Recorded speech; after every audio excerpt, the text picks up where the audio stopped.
Se a gente teve um módulo inteirinho só para falar sobre estruturação e montagem da sua anamnese, por que é que antes do módulo de semiologia respiratória, antes de a gente começar o exame físico de semiologia respiratória, eu montei uma aula sobre dicas de anamnese aqui nesse momento do curso?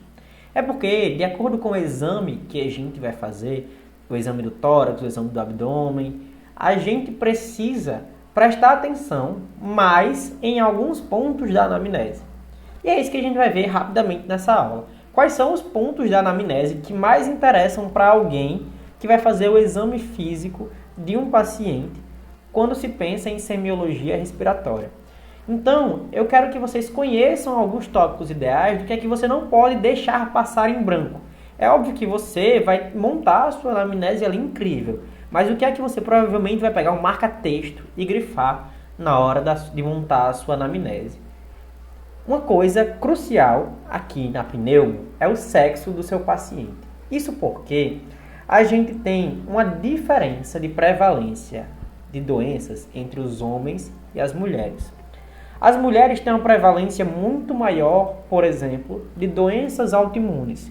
Entre elas, o lúpus eritematoso sistêmico, sendo um lúpus eritematoso sistêmico uma doença de autoimunidade que pode acarretar lesões teciduais dentro do pulmão de uma paciente. Então, quando a gente for conhecendo as doenças, na hora de pensar diagnósticos diferenciais, quando a gente estiver falando de uma mulher, lúpus eritematoso sistêmico tem que estar na sua mente entre possíveis diagnósticos diferenciais. Por sua vez, os homens têm maior relação com a doença chamada doença pulmonar obstrutiva crônica, DPOC. Essa doença que vai ser comentada lá na aplicação da semiologia respiratória em um dos nossos casos clínicos, mas ela é muito mais prevalente em homens. Outra doença muito mais prevalente em homens da pneumologia é a pneumoconiose. É uma doença ocupacional que a gente chama, que é pela inalação excessiva e repetitiva de fuligem, de fumaça, de pequenas partículas contaminadas. Como os homens costumam ocupar mais postos de trabalhos relacionados a isso, carvoarias e mineradoras, coisas desse tipo, a pneumoconiose acaba sendo mais prevalente entre homens. Mas não somente o sexo é importante nesse momento. Mas a faixa etária do paciente que a gente está lidando é essencial na hora de fazer um raciocínio semiológico. Porque um idoso, ele tem muito mais tendência, até a DPOC que a gente comentou, já que um dos principais fatores de risco da DPOC é exposição à fumaça por muitos anos. Então, um idoso que foi exposto à fumaça por muitos anos tem grande chance de fazer um quadro de DPOC, mas a gente tem também neoplasias. Neoplasias que são erros de mutação e mutações essas, quando erradas, se acumulam ao longo do tempo e podem gerar um tumor. Isso é mais comum em idosos. Não quer dizer que não existem em outras faixas etárias, mas a prevalência no idoso é muito maior. Edema agudo de pulmão é um outro grande exemplo, mas um exemplo que eu queria chamar a atenção é a fibrose pulmonar. A fibrose pulmonar é uma doença que o próprio corpo ataca o tecido pulmonar, tornando ele um tecido destruído, fibrosado, em que não consegue mais ter superfícies de troca.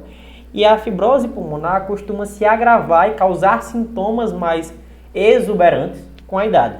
Então, o idoso, a gente pensa mais nesses tipos de diagnóstico. Não só esses, óbvio que existem muito mais, mas eu estou lhe dando aqui alguns exemplos para que você consiga começar a montar seu raciocínio clínico.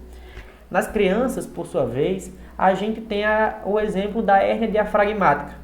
A hérnia diafragmática como uma coisa que pode ser extremamente prevalente em crianças, que seria o diafragma, ele herniar o conteúdo intestinal e ir para ocupar a área do pulmão e fazer uma dificuldade de respiração na criança, porque o espaço que deveria ser delicado da caixa torácica à expansão do pulmão não está acontecendo.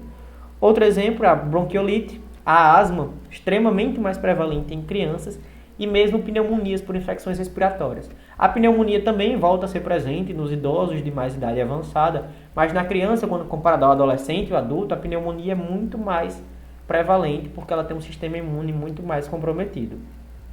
Por sua vez, a ocupação profissional, como eu falei, na pneumoconiose, que é a exposição a fuligem, micropartículas, fumaça ou até mesmo ácaro, é realmente muito associada, mas essa exposição à fumaça também pode causar DPOC ou até mesmo asma em pacientes que tenham ocupações profissionais relacionadas à emissão dessas partículas que eu citei anteriormente.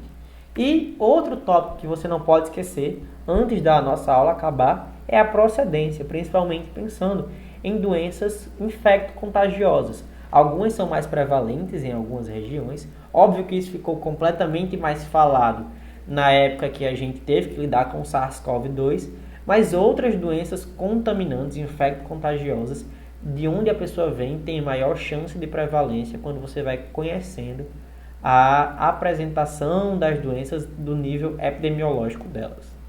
Essa aula foi só para você começar a treinar raciocínio clínico, que você vai desenvolver um pouco mais à frente no curso. Mas quando a gente vai fazer um exame físico, a gente tem que fazer um exame físico pensando no que é que a gente pode achar. E quando a gente dá atenção a esses pontos da anamnese, a gente começa a pensar o que é que pode vir a aparecer no exame físico. Então eu espero que você tenha gostado dessa aula, essa aula bem curta, bem direta, mas que ajuda você a construir o raciocínio. E a gente se vê na próxima aula.